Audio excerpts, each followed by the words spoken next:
13వ తారీఖు సాయంత్రం జరిగినటువంటి ఊళ్ళో గొడవలకి టీడీపీ వాళ్ళందరూ కూడా వైసీపీ వాళ్ళని కొడితే దానికి వైసీపీ వాళ్ళు గొడవ చేయడం, మళ్ళీ టీడీపీ వాళ్ళు గొడవ చేయడం, ఇదంతా కూడా గొడవ మీద గొడవ జరుగుతూ వచ్చింది. ఆ 14వ తారీఖు రాత్రి గొడవలు జరిగితే 13వ తారీఖు పోలింగ్ అయిపోయింది కదండి. 13వ తారీఖు సాయంత్రం పోలింగ్ అయిపోయింది. రాత్రికి పోలింగ్ స్టేషన్లకి పోలింగ్ మెషిన్లన్నీ స్ట్రాంగ్ రూమ్లో పెట్టేశారు. తెల్లారుజామున లోపు 14 మొత్తం పోలీసులు కానీ పారామిలిటరీ ఫోర్సులు కానీ అన్నీ కూడా హెడ్ క్వార్టర్లో పోలీసులకు అందుబాటులో ఉన్నాయి. 14 అందుబాటులో ఉంటే 14 రాత్రి గొడవ అయితే కనీసం ఒక్క పోలీసు కానీ లేదా పారామిలిటరీ పోలీసులు కానీ ఇన్ని వందల మంది పోలీసులు ఉన్నా కూడా ఆ పోలీసులు వెళ్ళి అక్కడ గొడవలు అనచరు. గొడవలు యథేచ్ఛగా జరగనిస్తారు. ఊరికే ఒకసారి చెప్తాను మీకు. 14వ తారీఖు ఒకసారి చూడండి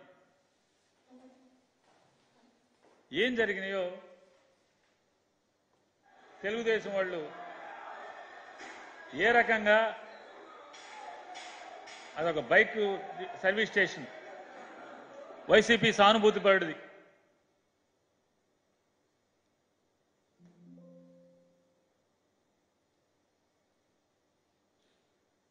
డాబా మీదకి షాపులు ఎవరెవరు వైసీపీ వాళ్ళ వాళ్ళందరికీ మొత్తం కారంపూడి మండలంలో ఉన్నటువంటి తెలుగుదేశం పార్టీ వాళ్ళందరూ కూడా ఇదందరూ కూడా మెజారిటీ ఒకే కులం వారు, మెజారిటీ ఒకే కులం వారు. చెప్తా ఇంకా దీని మీద ఆ సిఐ గారి కథలు, నారాయణ స్వామి గారి కథలు, మొత్తం నారాయణ స్వామి గారు ఏ రకంగా అక్కడికి ఎలా వచ్చాడు, వారు చంద్రబాబు నాయుడు గారికో లేకపోతే లోకేష్ నాయుడుకో ఏ రకంగా బీరకాయ చుట్టరకం ఉందో, అక్కడ ఏమేం చేశాడు ఆయన మొత్తం చూద్దాం ఒకసారి. మొత్తం చూడండి. కారంపూడి ఊళ్ళో ఒక్క పోలీసు రాడు గంటల తరబడి జరుగుతూ ఉంటది. నారాయణ స్వామి కనపడ్డం, నారాయణ స్వామి చౌదరి గారు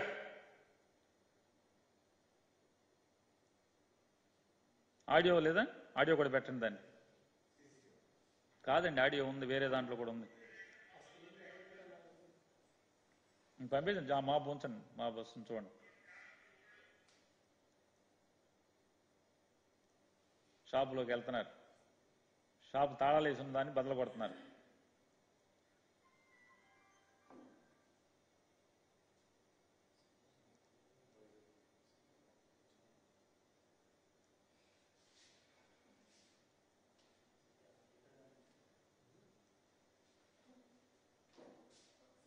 బైక్ అంటిస్తున్నారు. ఆ షాపులోంచి బైక్ తెచ్చి మోటార్ సైకిల్ తెచ్చి బయటికి లాగారు, తగలు పెడుతున్నారు.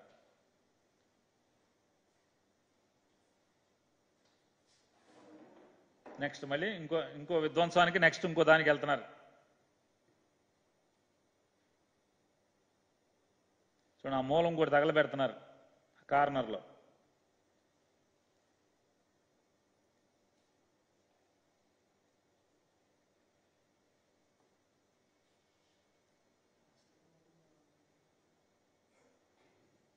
నెక్స్ట్ వీడియో పెట్టండి. చూడండి, పార్టీ నాయకుడు ఇంటికి వచ్చారు. మొత్తం ఇంటి మీద మొత్తం ఇల్లు బద్దలు కొడుతున్నారు. భయంతో తలుపులు వేసుకున్నారు మొత్తం. ఆ ఇంటి ముందు మోటార్ సైకిల్ని, 2 మోటార్ సైకిల్ని. ఇదంతా కూడా తెలుగుదేశం మోకలే. పోలీసు ఎక్కడా కనపడలా. కారంపూడిలో సిఐ నారాయణ స్వామి చౌదరి గారు ఉన్నాడు, కనపడ్డు. ఎస్ఐ ఉండడు, పారామిలిటరీ ఫోర్స్ ఉండదు, ఎవడో ఒక పోలీస్ ఆఫీసర్ ఉండడు.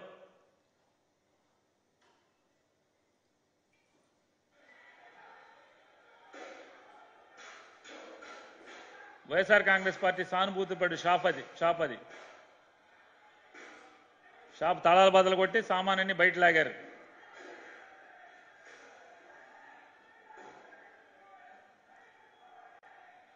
పెట్రోల్ పోసి అంటించారు మొత్తం షాప్ని. చూడండి ఎంతమంది, మొత్తం కర్రలు, రాడ్లు. యథేచ్ఛగా ఊరేగింపుకి వెళ్తుంటే పోలీసు ఎక్కడ?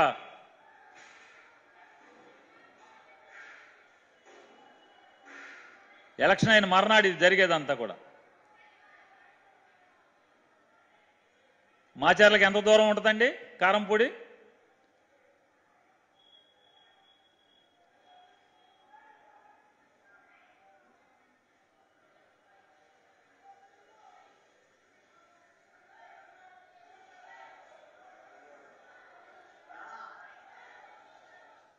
నెక్స్ట్ వీడియో పెట్టండి.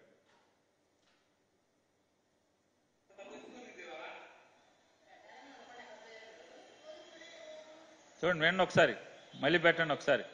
పోలీసులు ఇప్పుడు దాకా ఇక్కడే ఉండాలి, ఎక్కడ పోయారని అంటున్న ఆ డాబా మేంచి ఆవిడ. వాళ్ళు తెలుగుదేశం పార్టీ వాళ్ళే వీడియో షూట్ చేసింది.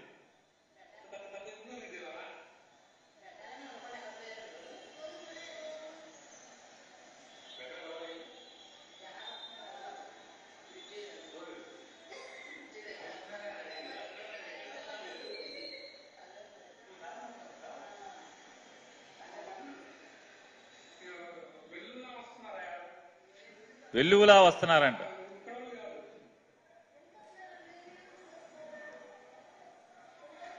లాస్ట్లో చెప్తాడు, మన వాళ్ళే, మన పార్టీ వాళ్ళే, తెలుగుదేశం వాళ్ళే వీళ్ళందరూ అని చెప్తాడు పైనుంచి. ఆ వీడియో తీసేస్తాను.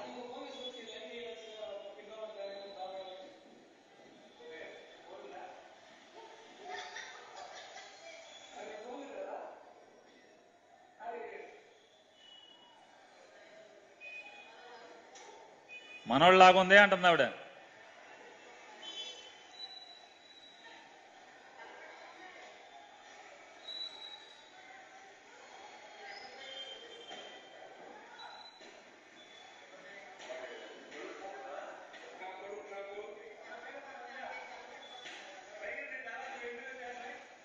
దాదాపు 1000 మంది వచ్చారని చెప్తున్నాడు.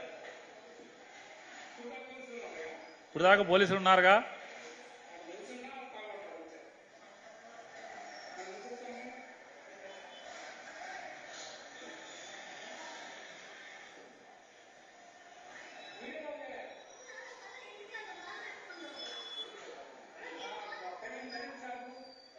కొడుగుల షాపు, కరీం షాపు 2 బదులు కొట్టారు, తగలబెట్టేశారు.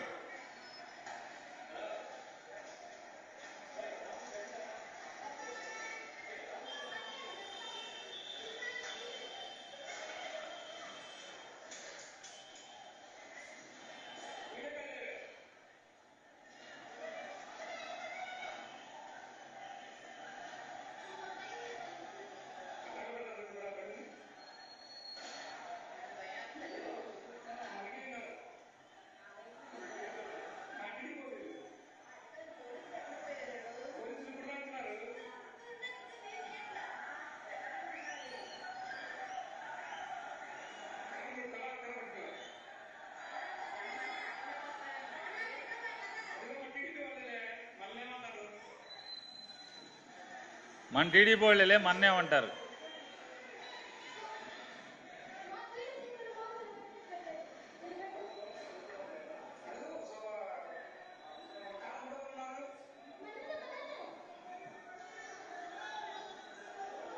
మనోళ్ళే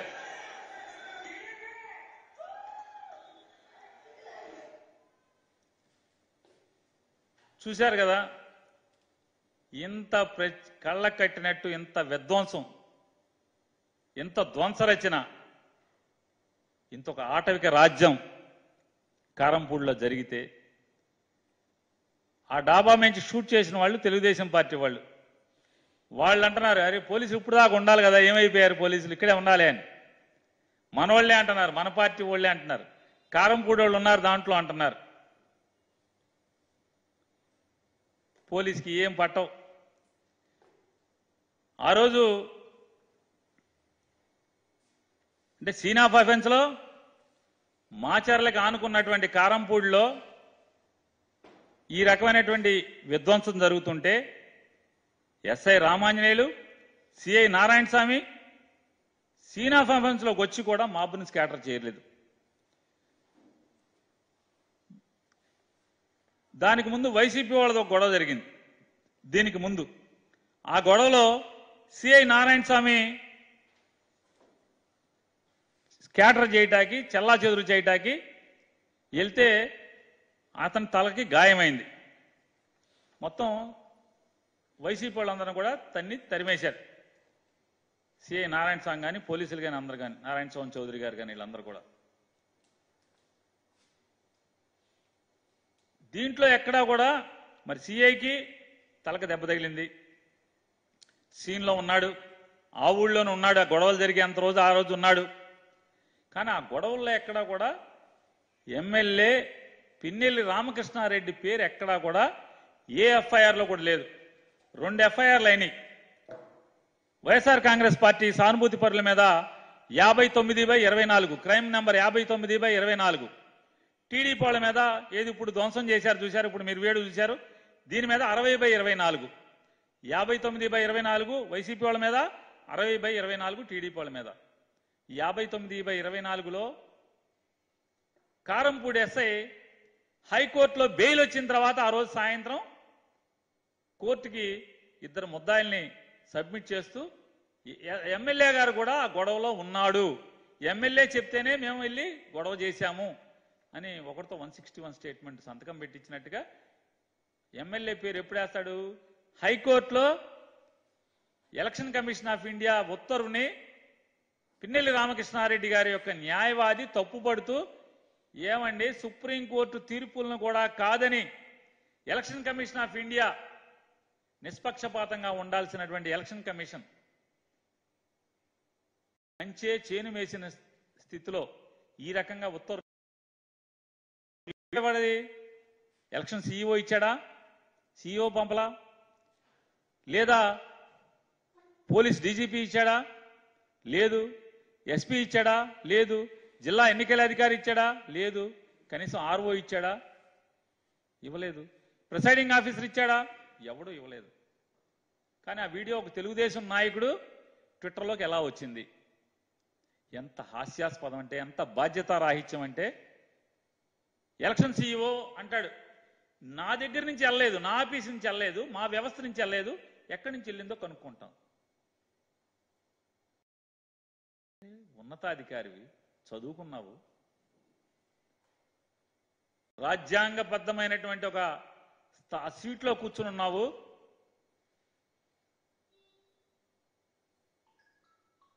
భాష మాట్లాడే భాష తమరి భాష అది. మంచిగా ఉండాల్సిన వాళ్ళు, ఒక తండ్రిగా ఈ వ్యవస్థను నడపాల్సినటువంటి వాళ్ళు ఇక ఢిల్లీలో కూర్చుని దున్నపోతు ఈనిందని చెప్పిన ఒకడంటే దోణ కట్టేమని పైనుంచి అంటాడు.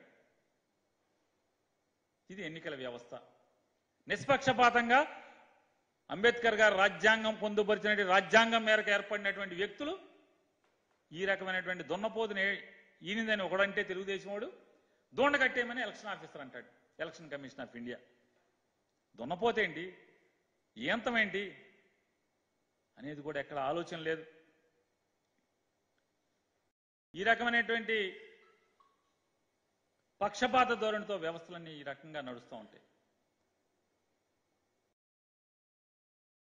ఎమ్మెల్యే గారిని ఏదైతే కోర్టు రక్షించిద్దో ఈ పోలీసు వ్యవస్థ నుంచి తెలుగుదేశం పార్టీకి లొంగిపోయినటువంటి ఈ ఎన్నికల వ్యవస్థ కానీ లేదా పోలీసు వ్యవస్థ, పల్నాడు ఏరియాలో లొంగిపోయినటువంటి పోలీసు వ్యవస్థకి కోపం